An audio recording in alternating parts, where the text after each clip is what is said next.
Olá a todos, eu sou o professor Hugo Doreon, coordenador do curso de Medicina Veterinária da UniGoiás, e estamos começando mais um VetCast, o podcast do curso de Medicina Veterinária.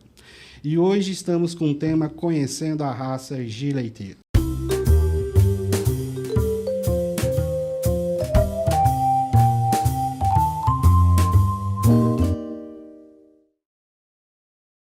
Estamos hoje com dois colaboradores aqui, que é a professora Marcela Luzia Rodrigues Pereira.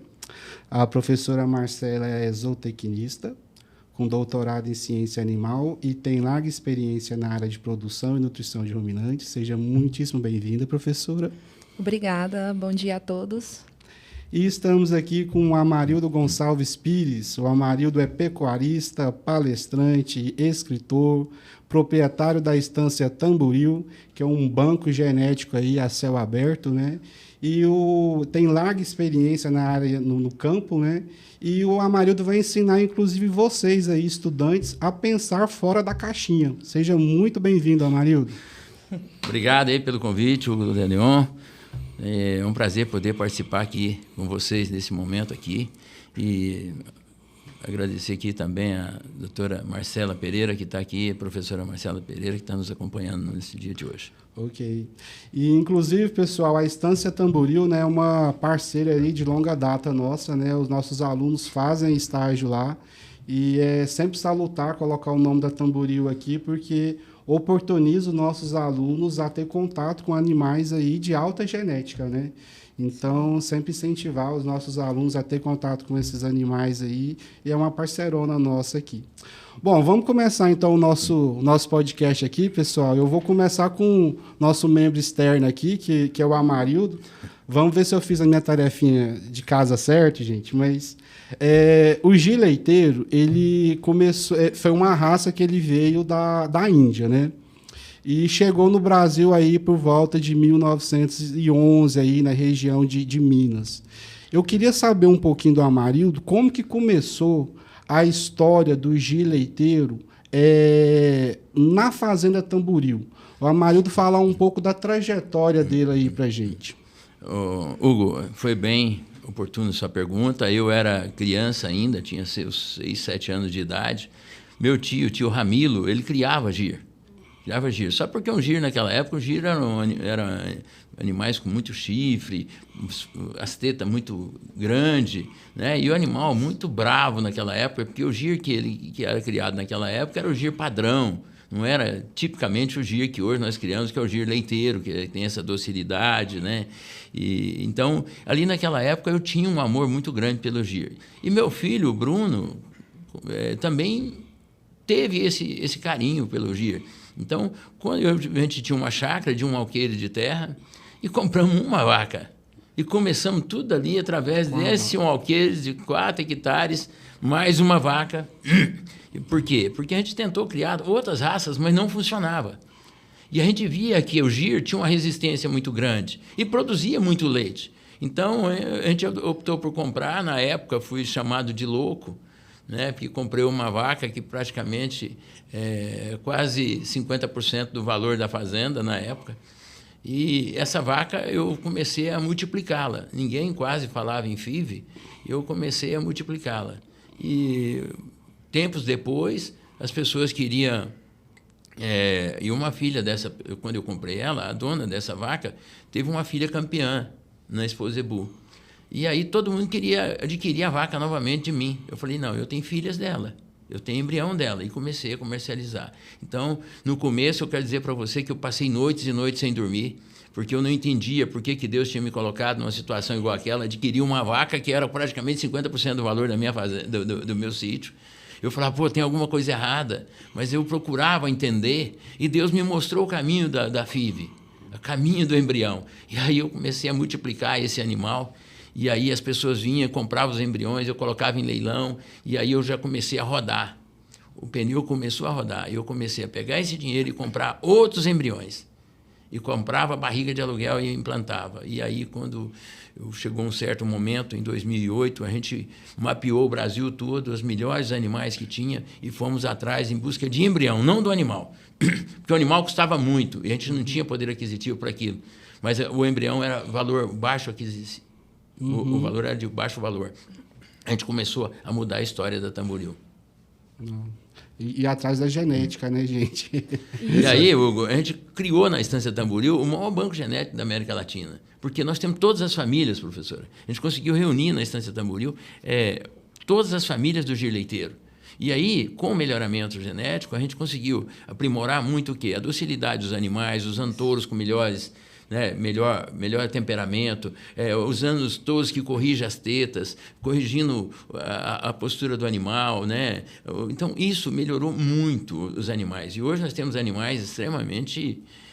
temos animais diferenciados, que em pista fazem a diferença, né? Em produção de leite também está fazendo muita diferença.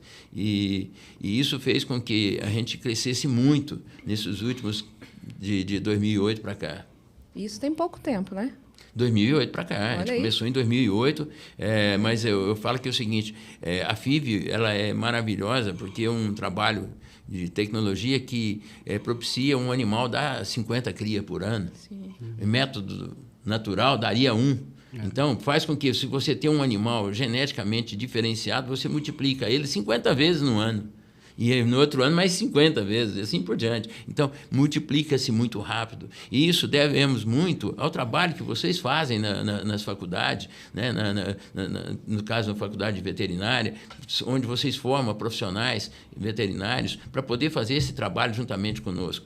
Porque isso aí, hoje, por exemplo, eu emprego muitos veterinários na fazenda no trabalho de FIV. Realmente teve um salto muito grande nessa parte da reprodução. O Brasil hoje é maior que os Estados Unidos em produção de FIV, né? O Brasil hoje produz hoje nessa área de reprodução é maior do que os Estados Unidos hoje. E eu fico assim pensando, Amarildo, por que essa paixão pelo gir? Porque você falou assim que tinha uma paixão, né? Mas logo que lembrando da produtividade também, né? Do animal em si, né? Porque naquela época a gente olhava o animal não tinha carrapato. Sim. A gente olhava o animal suportava aquele calor, aquele estresse térmico que tinha. A gente olhava o animal, ele estava sempre bonito. E se olhava para outras raças diferentes dela, estava ruim. O animal não suportava, estava ali. Porque hoje, no Brasil, o clima tropical é adaptado para o giro e o girolando. O giro, eu falo que simplesmente funciona como se fosse o cimento e o ferro na construção civil. A sustentação que tem na produção leiteira no Brasil é o gir, porque ele dá resistência, ele dá longevidade, né? Ele dá uma melhor saúde, um melhor leite, porque a maioria do leite produzido hoje pelo gir é o leite A2A2, para quem tem alergia à proteína do leite, né? Então, tem o maior teor de gordura. Então, o gir, ele leva... Com os acasalamentos, com defeitos, com o holandês e cria-se o girolando, ele leva toda essa qualidade para produzir o leite aqui no Brasil. E hoje 80% do leite produzido no Brasil é proveniente do leite da raça girolando, que é o acasalamento do gir com o holandês. E um animal que pode ser criado a pasto, né? Isso é muito interessante para a gente, né? Na fazenda lá, a gente tem 80% dos nossos animais são criados a regime de pasto. E se você chegar lá, o sol tá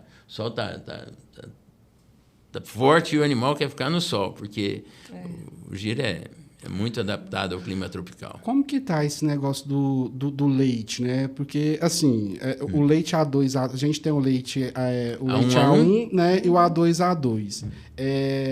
Tá tendo essa saída grande desse leite agora, assim, do A2A2? Porque o A2A2 é um leite que os estudos têm mostrado que ele é menos alérgico, né? Desenvolve menos alergia às pessoas. Aquele leite A1, a digestibilidade dele é mais trabalhosa. Então, assim, está tendo uma saída maior, o mercado está sendo um mercado que está aberto a isso daí. Como é que está isso aí com relação ao leite A2A2? Existe no Brasil um desconhecimento ainda muito grande ainda com relação ao leite A2A2, até porque os próprios laticínios não divulgam o leite A2A2 porque a maioria deles não produz. Então, mas o usuário, quando ele sabe do produto, ele procura na prateleira.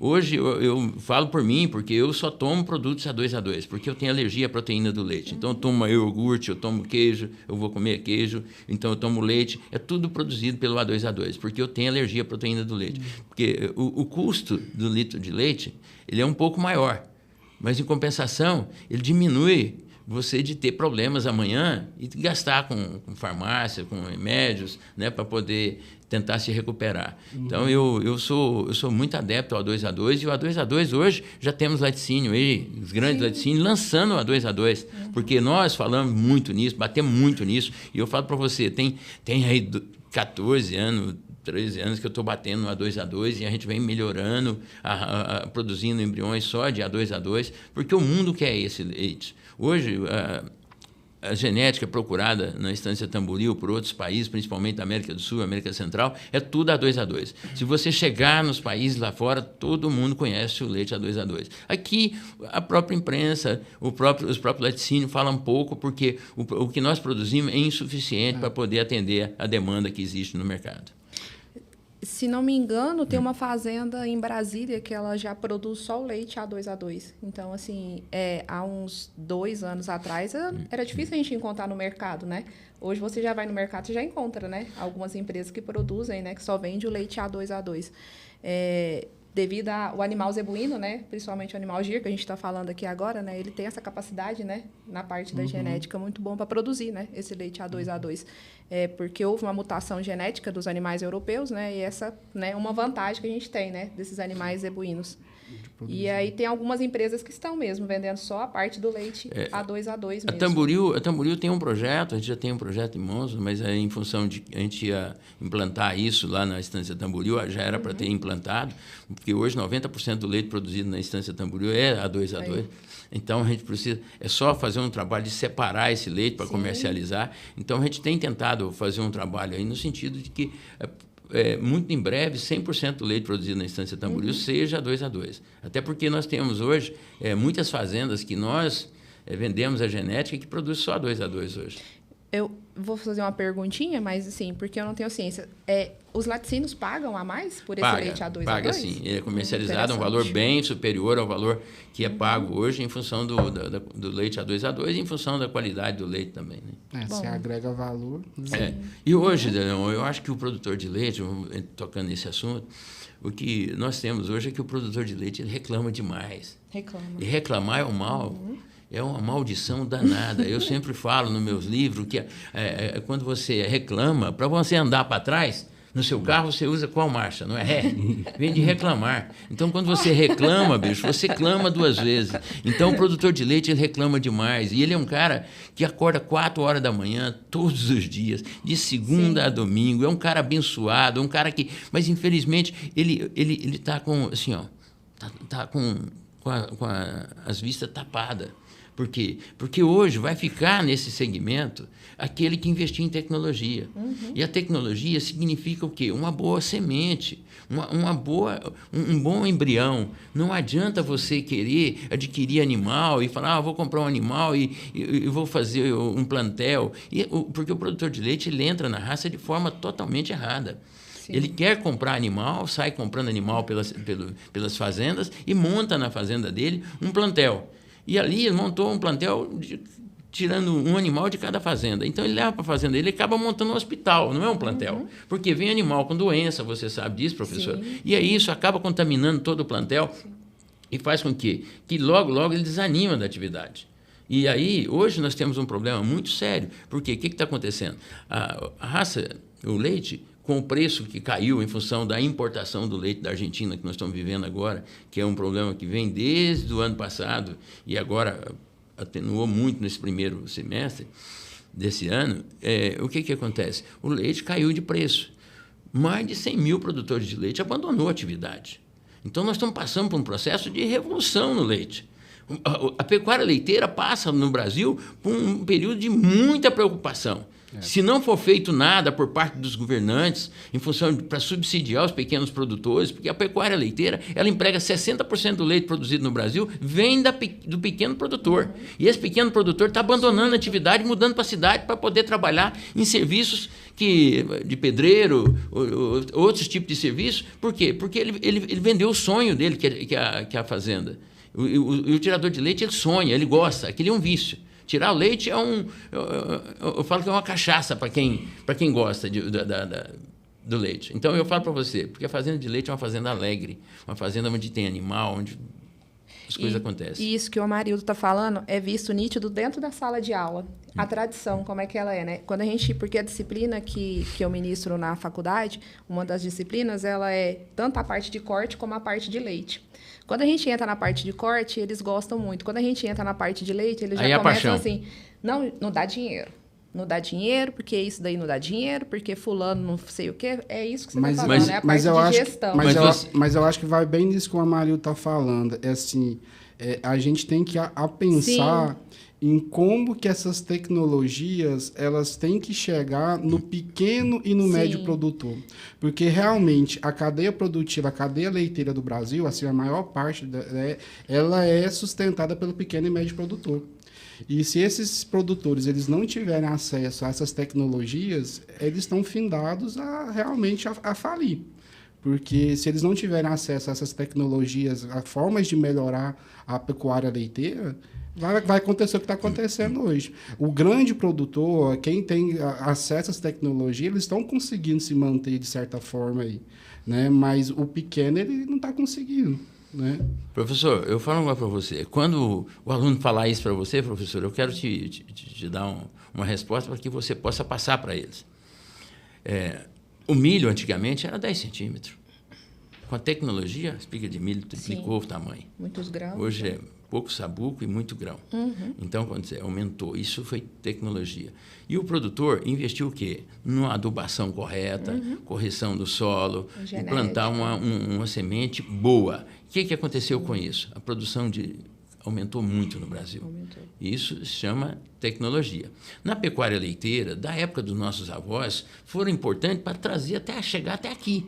Sim. Mas da agora para frente, quem não investir em tecnologia na pecuária leiteira, não investir numa boa ordenha para poder diminuir o manuseio do leite, a qualidade, né? Num tanquinho bom, na qualidade do leite, investir numa produção, numa média no curral, ela tem que aumentar. Hoje nós temos, você sabe qual que é a média histórica hoje de produção de leite por uma vaca aqui no Brasil? Não chega a 4 litros de leite. Isso. É vergonhoso. Hoje na fazenda a gente subiu. Na nossa fazenda, a gente produz animais lá, tudo acima de 20 quilos de leite, 25 quilos de leite, 40 quilos, 70 quilos de leite, tem animais. Então, a média, nós produzimos 4 vezes a média nacional. A maioria dos animais nossos. E aí o animal fica extremamente produtivo. E aí eu desafio esse aluno que fala que o leite não dá dinheiro. Por quê? Porque por hectare, você pega a quantidade de vaca por hectare e faz o cálculo e compara com a soja, com o milho, com qualquer outra atividade. O leite é mais produtivo. Sim. E ainda te dou mais uma dica. No final do ano, a vaca te dá uma cria ainda. E se ela for ótima, for boa, se ela tiver genética, você pode aspirar e produzir 50 cria dela através de embrião. Então, como que a atividade leiteira não é boa? A gestão, né? O problema é que as pessoas, nós estamos formando pessoas e o passado do leite levou as pessoas a pensarem errado. Hoje, quem está pensando fora da caixinha, quem está querendo empreender, vou falar um negócio para você.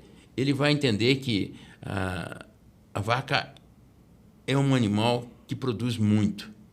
Agora, nós precisamos mudar a cabeça do produtor. Sim.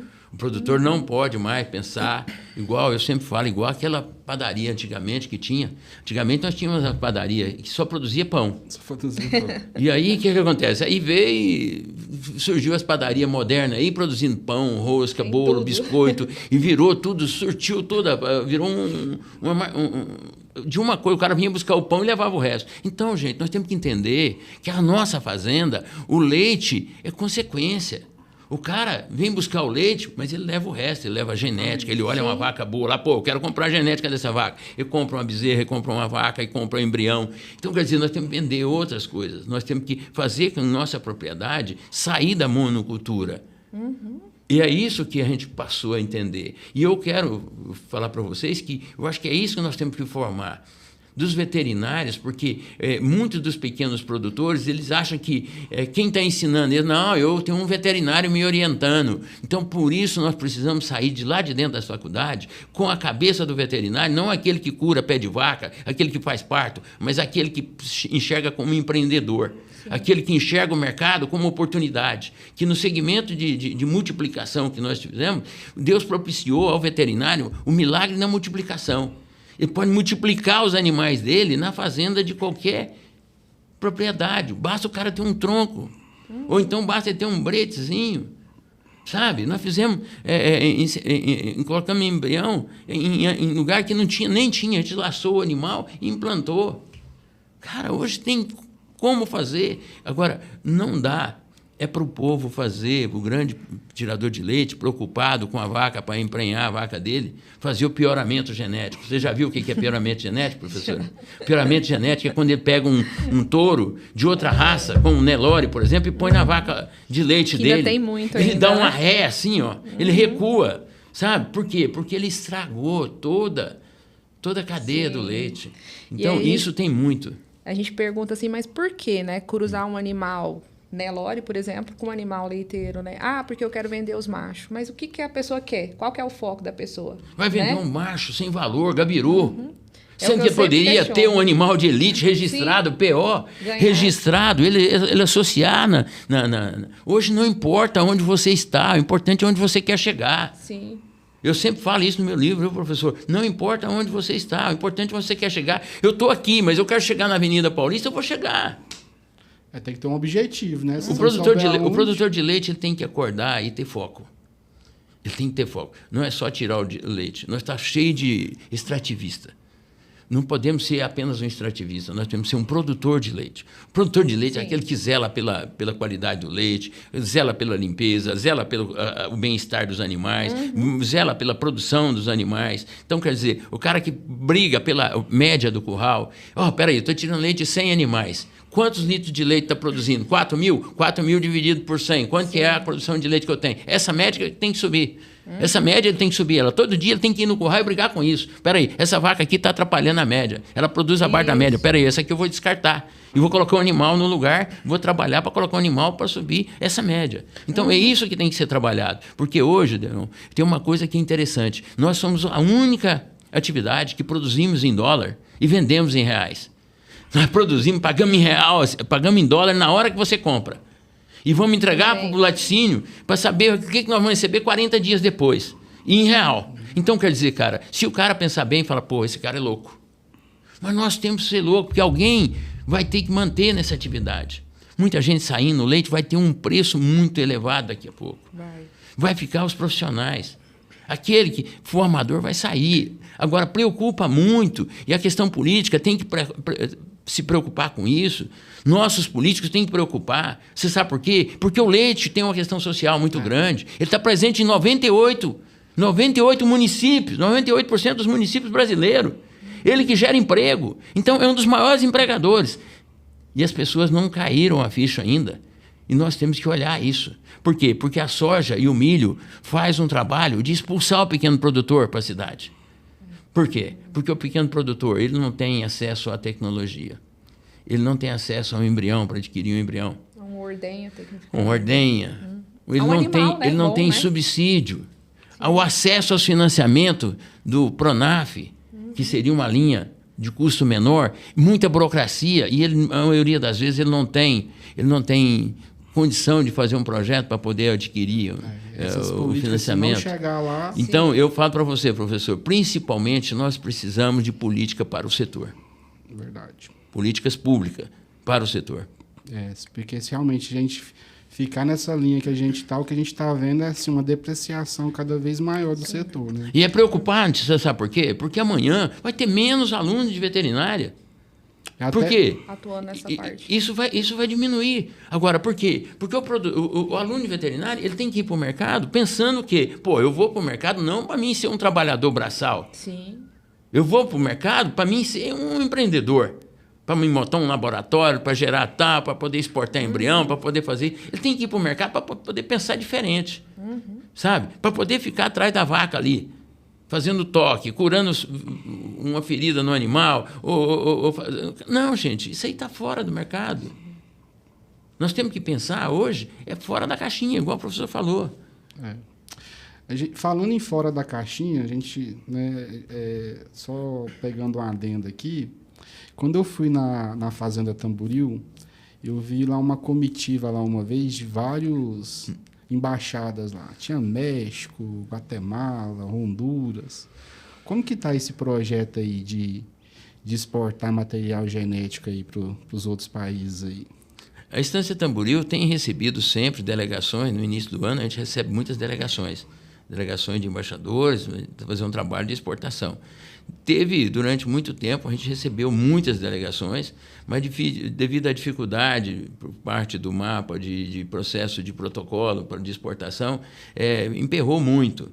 Mas agora a gente tem recebido muitas delegações. Estância Tamboril, o ano passado, a gente recebeu mais de 40 embaixadas, né, com os ministros, tudo lá. E esse ano nós temos agendado já para o início do ano agora a abertura da agenda internacional da Estância Tamboril. Mais de 50 embaixadas já estão cadastradas para poder vir visitar a Estância Tamboril nos primeiros dias do ano que vem. Então, assim, a gente tem recebido muitas visitas. A Estância Tamboril hoje, eu sempre falo que ela é mais conhecida no exterior do que aqui dentro do próprio estado nosso, porque o site nosso é muito visitado por pessoas da América do Sul, América Central, né, China, Índia, por todos os lugares. Hoje nós temos muitos amigos na Índia, e a Índia vem buscar genética aqui no Brasil, vem na Estância Tamboril, à procura da genética para levar para lá de novo. Veio de lá e está voltando. Porque o processo da FIV acelerou a melhoria aqui no Brasil. E eles demoraram a entender que a FIV era o melhoramento genético. Então, enquanto o animal lá está nascendo... gera uma cria, e ele cresce, até crescer para gerar outro, a gente não sabe a qualidade dele. Aqui no Brasil, você está fazendo milhares de filhas desse animal.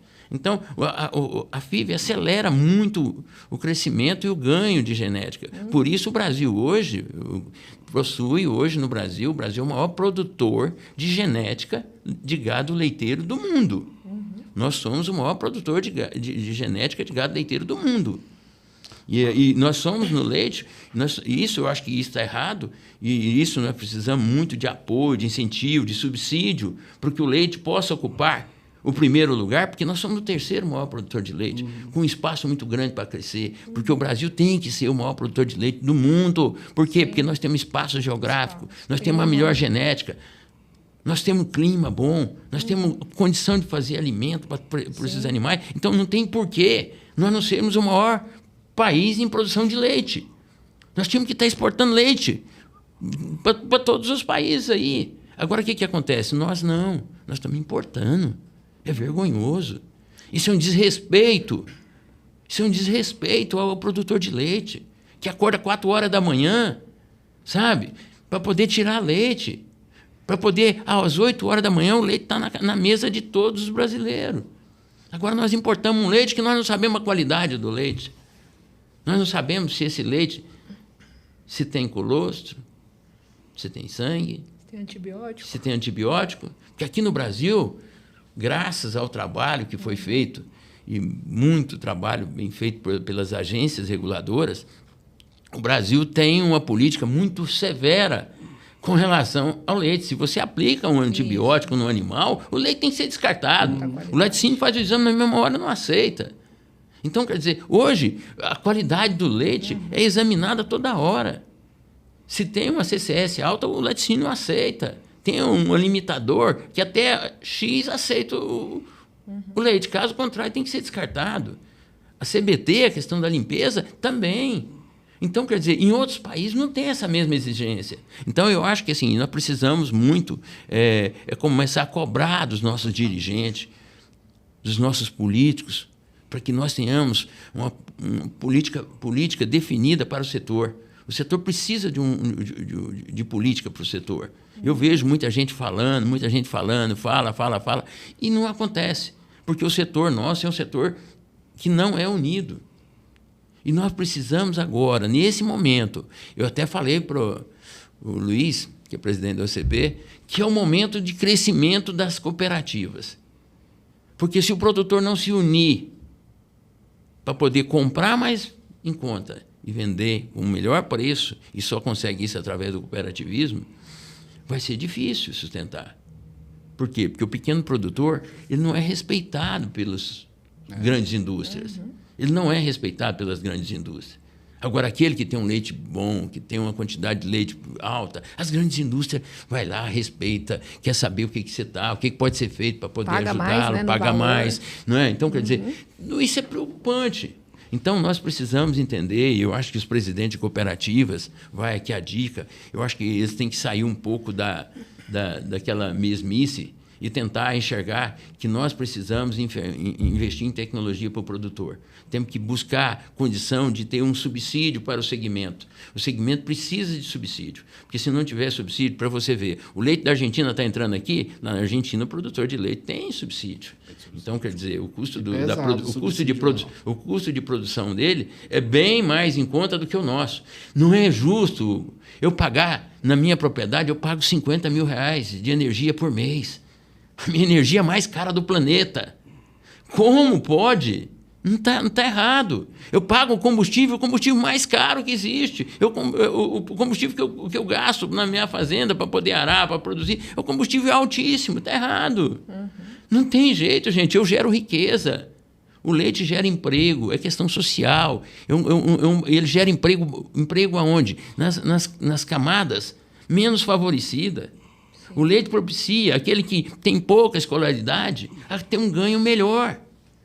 Empregue ele lá na fazenda, onde ele tem um trabalho bom, ele tem dignidade, ele tem uma casa boa, ele não paga aluguel, ele não paga gás, ele não paga energia, ele não paga internet. Agora, esse produtor, se ele é desempregado ali, igual está acontecendo aí, ele vai para a cidade e vai fazer o quê? Isso. Ele vai ser oneroso para o poder público, porque ele não arruma emprego. E aí o que acontece? O poder público fica ali, ele fica fazendo diária, buscando. Por quê? Porque ele tem para pagar, ele tem energia para pagar, ele tem gás para pagar, ele tem água para pagar, ele tem remédio, ele tem que comer. Então, quer dizer, senhores governantes, tem que acordar. Nós precisamos entender que o produtor de leite é um grande empregador. E ele gera emprego, e nós precisamos gerar mais emprego ainda nessa categoria do leite, porque o leite é muito importante para esse país. Depois não vai ser tarde reclamar que um litro de leite vai custar altíssimo. O litro de leite custa R$20. O litro de leite custa R$25, custa R$30. Por quê? Porque nós aprendemos a comer produtos subsídio do leite. É queijo, é doce, é sorvete, é tudo subsídio do leite. E aí, do outro lado, nós estamos estimulando a produção. Qual que é a tendência? Alto consumo, baixa produção, alto preço. Então, temos que mudar isso, porque para isso nós precisamos estar ligados para que a gente não venha sofrer consequências no futuro. E eu falo para você, no futuro bem próximo, nós vamos sofrer muitas consequências em função de que nós estamos passando por esse momento hoje, porque o momento de baixo o preço do leite e um custo de produção muito alto. Porque nós estamos tendo um custo de produção muito alto, porque nós competimos na produção do leite. Por quê? Porque a alimentação do animal para produzir leite é soja e milho. Qual que é esse produto? Esse produto é o carro-chefe hoje do Brasil. Sim, proteína e energia. Ele virou filé mignon e picanha. Porque a soja é o filé mignon e a picanha virou o milho. Por quê? Pelo clima, preço. Né? Quer dizer, então, e o preço? Mudando assim, a picanha e o filé mignon ficou mais barato, né? Está até mais barato. Agora o que está caro agora é a soja e o milho sempre. Então, o que acontece? E a gente vai produzir um leite e a gente não sabe o que a gente vai receber no final do mês. Então, é muito dolorido. E eu falo para você, na Estância Tamboril eu consegui mudar essa história, porque a gente entendeu que o leite é importante, mas é o terceiro produto da fazenda. O primeiro produto é venda de genética, é embrião. A gente comercializa embrião. 70% da receita vem da comercialização de embrião. Depois, a gente vem com 20% vem da produção de animais, venda de animais, e 10% da produção de leite. E é isso que o produtor tem que acordar. Se ele não mudou até hoje, ele acorda mais cedo e muda isso. Ele tem que vender genética, ele tem que vender um animal com valor agregado e depois vender leite. O leite é consequência, porque a vaca, para produzir genética, ela precisa ter leite. Eu acho interessante o que ele falou, assim, que a maioria da gente vê isso daí, que o produtor ele não começa nem medir, né? Ele não mede, ele não anota, né, o que a fazenda dele produz, né? Não conhece o animal dele, né? Se ele começasse desse princípio, talvez já ia começando a melhorar, né? Fala assim, aquela vaca ali, ela tá produzindo mais, aquela outra tá produzindo menos, mas aquela que tá produzindo mais, acaba que ela tá pagando o que a outra tá produzindo, porque vaca come. É o amor, né? É o amor. Eu, infelizmente, no começo, eu tinha esse amor pelo animal. Tinha animal que você apegava tanto. Não, mas ele deu um pico tão alto, agora ele tá produzindo tão baixo, mas infelizmente é igual jogador de futebol. Tem um momento da vida que você vai ter que tirar ele do time principal. Porque não dá. Porque senão nós estamos até hoje com o Pelé jogando na seleção. Não dá. Você tem que entender, o produtor de leite tem que entender que ele tem que vender o animal dele no auge. Sim. Lá na minha fazenda, na Estância Tamboril, a gente não vende animal de descarte. Raramente a gente vende um animal para descarte. A gente vende um animal no auge. Chegou numa certa idade, está no pico, agora ele vai ter um processo de diminuir a produção de leite, diminuir a produção de embrião. Então, então esse animal é um animal que a gente vai colocar em leilão, um animal que a gente vai comercializar, vamos vender ele no auge, porque quem comprar vai usufruir muito desse animal, mas para nosso padrão não é o animal mais que eu não vou esperar ele morrer para poder vender. Não vou esperar ele cair para poder... Não, então eu vou vender ele aqui. Então, nós temos ali a média dos animais que a gente já começa a fazer um trabalho de retirar do plantel. É igual um jogador de futebol. Jogador de futebol chega até uma certa idade, o cara fala, está com 35 anos, não corre mais, não tem a mesma velocidade, né? Então, vamos deixar ele no banco, vamos tirar aqui, vamos colocar outro no lugar, vamos substituir. Então, o processo de substituição tem que ser normal na fazenda. E qual que é, assim, uma média de idade que vocês já chegam a ter esse olhar diferente para os animais lá? A gente tem um processo que é o seguinte, o giro é muito longevo. É muito longevo. Tem animal que... Nós temos histórico de animal com 30 anos de idade. Né? E temos... Quando você vai para o lado holandês, você vê animais com o máximo de idade, no máximo 5 anos de idade. Então, quer dizer, você imagina... Quando você muda por GIR, 25 anos a mais, em média. Olha. Então, nós temos animais lá na fazenda, GIR, com 12, 13, 14 anos de idade, produzindo de alto nível. Que é uma vantagem, né? Então, que a gente tem do então GIR. Quer dizer, esse animal eu não vou descartar. Agora, eu sempre descarto o GIR, deu uma certa idade, acima de 12 anos, a gente já começa, 10, 12 anos, a gente já começa a pensar em descartar. Por quê? Porque quem adquirir vai ter ali mais ainda pela frente aí, uns 7, 8 anos ali para usufruir do animal de alta qualidade, né? Usa de alta qualidade e você não está vendendo uma coisa desprezível, você está vendendo um animal ainda extremamente produtivo. Então, é isso que a gente faz. Agora, o girolando também, hoje a gente está vendendo girolando só no auge.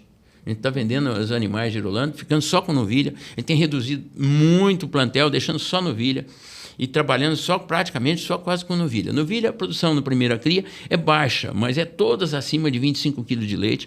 Todas as novilhas nossas, girolanda, o trabalho genético é feito, é tudo assim, 25, 30, 40 quilos de leite na primeira cria. Então, isso é um valor que é o seguinte, quando você pega pelo valor do leite, pela produção, você vê que um animal desse é melhor que uma casa de aluguel, que um apartamento de aluguel. Produz muito mais. Então, esse animal pode comer soja, milho, pode comer ração, pode comer... Por quê? Porque a média de produção dele é alta. Bom, o papo aqui está fluindo para vários... Fomos para o social, fomos para várias esferas aqui. E é interessante que a gente vê o papel que assim, o médico veterinário tem, né? Mas assim, não só o médico veterinário, mas o profissional do agronegócio tem, né? O papel social que ele tem, né? Para mudar esse cenário, né, junto às comunidades como um todo, né? Então é interessante o nosso aluno que está assistindo isso aqui, que ele é um agente de transformação, né?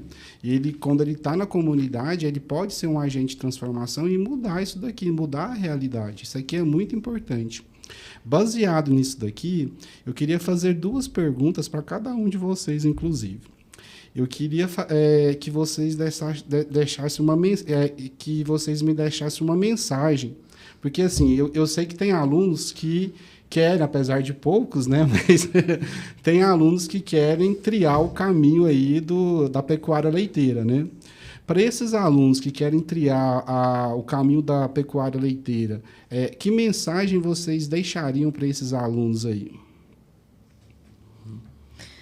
Bom, assim, é importante, eu sempre entro no primeiro dia de sala de aula, eu sempre falo assim, quer trabalhar com leite, a mensagem que eu deixo é assim, é mudar a cabeça, é o que a gente tinha acabado de falar, sair da caixinha, né? Por quê?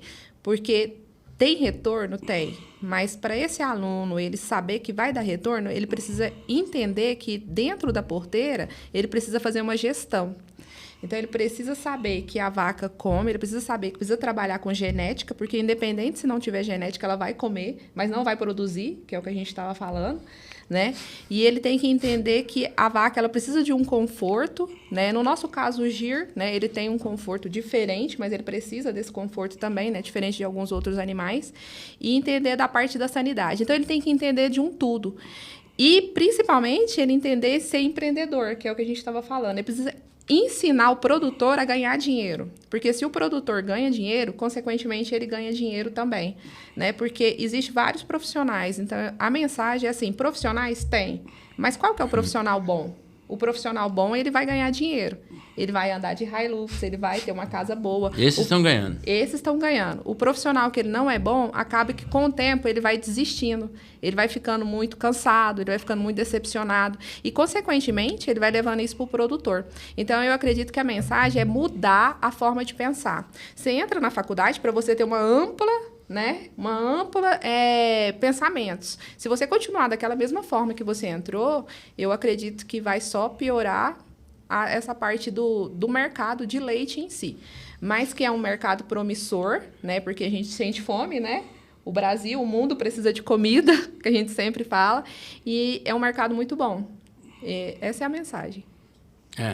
A minha mensagem é... Eu sempre falo que está no meu livro, O Mestre das Conquistas, que o esforço vence o talento quando o talento não se esforça.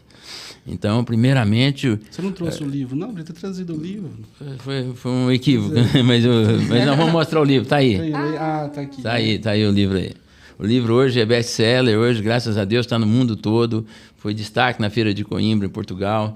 E eu fico muito feliz de saber que um ex-servente de pedreiro, né, que mal conseguia escrever as primeiras linhas, e eu vou contar uma história para você, como surgiu a questão do professor aí, né, e foi o seguinte, na época eu estudava, e a minha professora, eu tinha uma professora que chamava Genoveva, e ela, todas as aulas, ela chamava eu e botava eu de pé para poder ler a minha redação.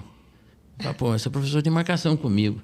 Toda a aula chegava, ela falava, para casa, o dever de casa, a redação, o tema é esse, eu tinha que fazer. Chegava lá, quase morria de vergonha. E aí um dia eu cheguei para ela e falei, professora, você tem alguma coisa comigo, você tem marcação comigo. Ela falou, não, meu filho, um dia você vai agradecer.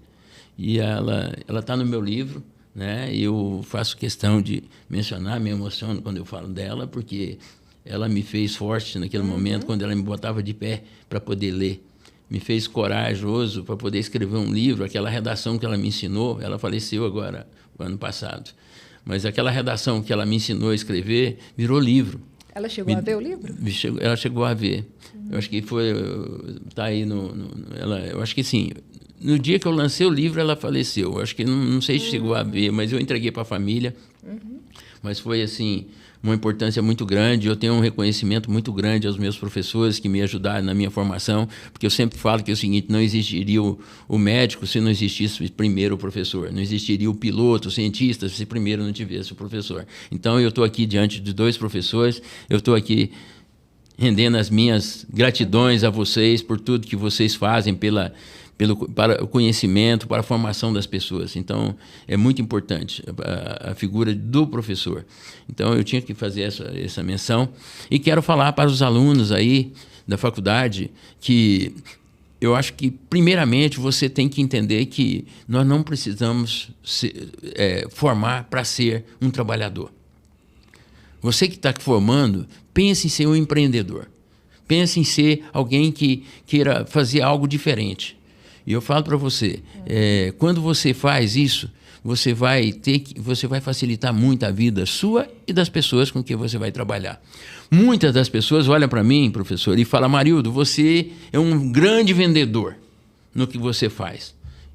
Eu falei, sou, mas você não conseguiu me identificar da forma que eu sou verdadeiramente. Porque é o seguinte, eu sou um grande encantador.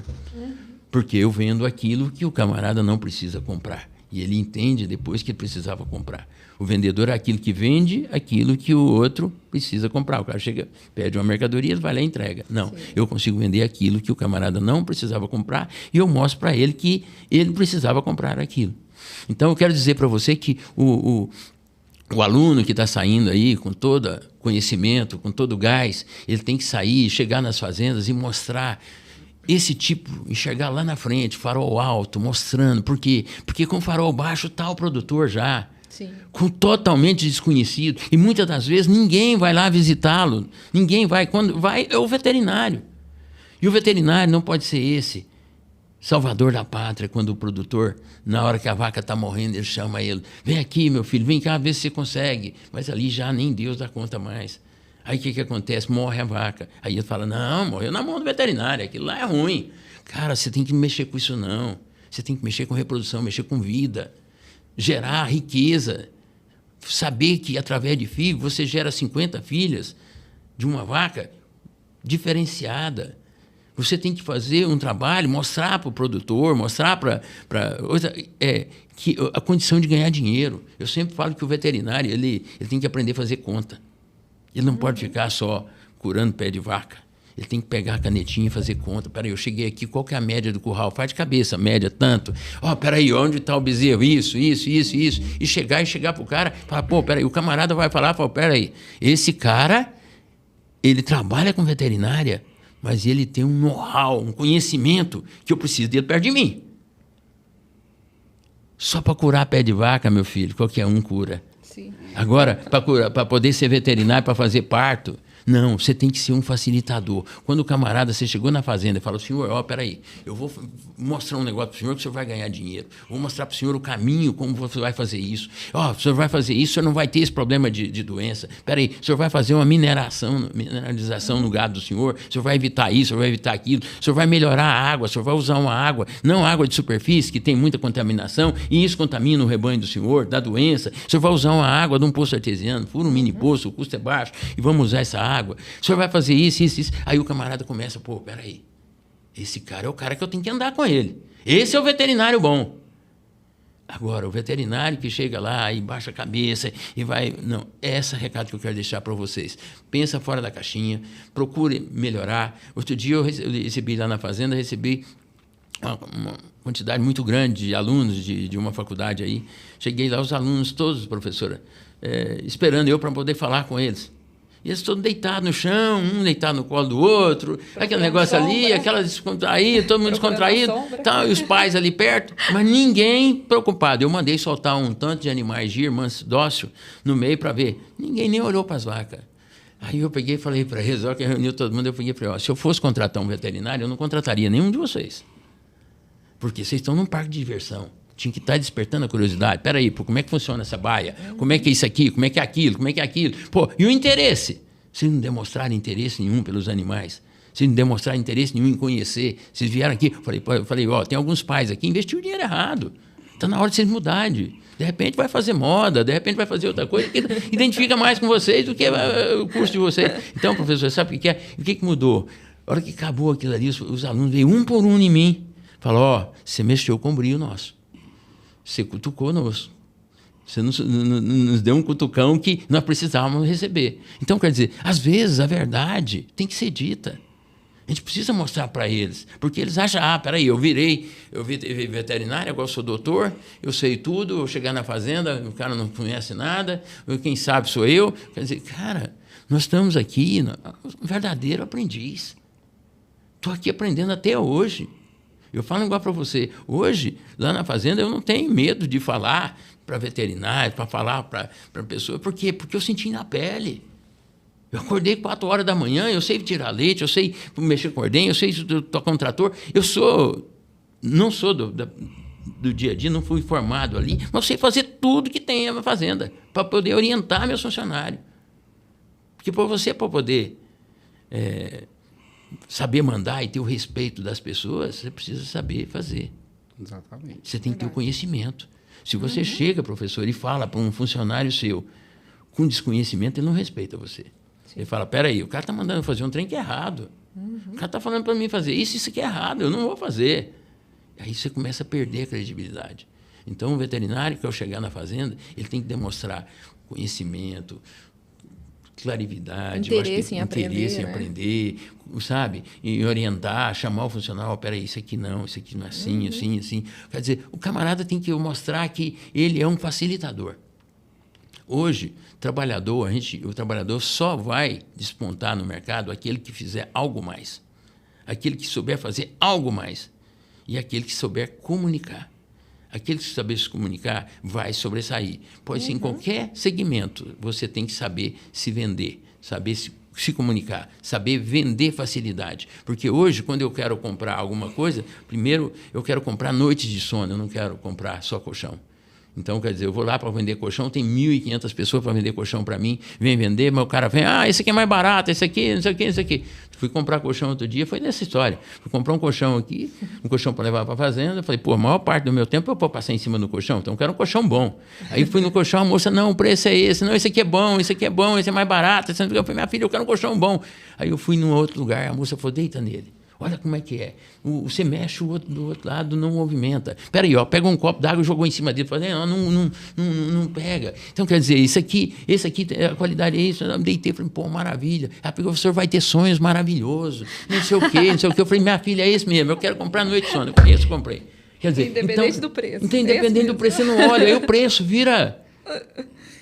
Quando você está numa estrada e você olha no tanque de combustível, puxa... Não abasteci. Você fica doidinho procurando um posto de combustível. Cadê um posto? Você procura quanto que custa. A hora que você chegou no posto, você procura quanto que custa a gasolina? Pode ser a mais cara. Enche. Então, tudo é questão de oportunidade, cara. É questão de oportunidade. Você tem que criar as oportunidades no seu segmento. Seja na veterinária, seja na medicina, você tem que criar as oportunidades. Se você não criar as oportunidades, cara, alguém vai criar e vai ganhar dinheiro. Sim. Exatamente.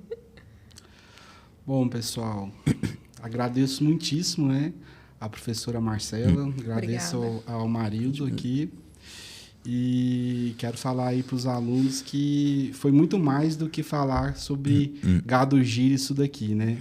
E para falar para vocês, aproveitem as oportunidades, né?